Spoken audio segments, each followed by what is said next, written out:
Informasi selanjutnya, saudara, seorang pendaki terjatuh saat mendaki Gunung Semeru melalui jalur ilegal.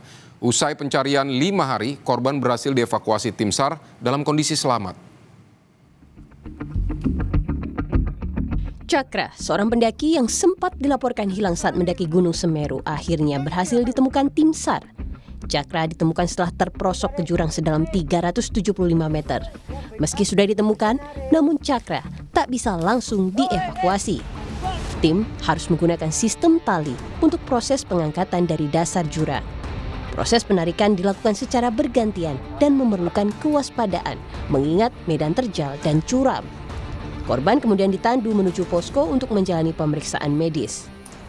Tim SAR gabungan hadapi yaitu medan yang sangat terjal, samping kanan kiri jurang, terus waktu jarak yang cukup lama. Korban selamat, cuma mengalami cedera kaki sebelah kanan. Selanjutnya korban mendapatkan penanganan medis. Cakra bersama kedua rekannya diketahui mendaki Gunung Semeru pada Sabtu pekan lalu melalui jalur ilegal tanpa didampingi pemandu. Meski sudah mendapat peringatan dari penjaga kawasan, ketiganya tetap mendaki. Sehari setelahnya, salah satu rekan korban melaporkan jika korban terjatuh.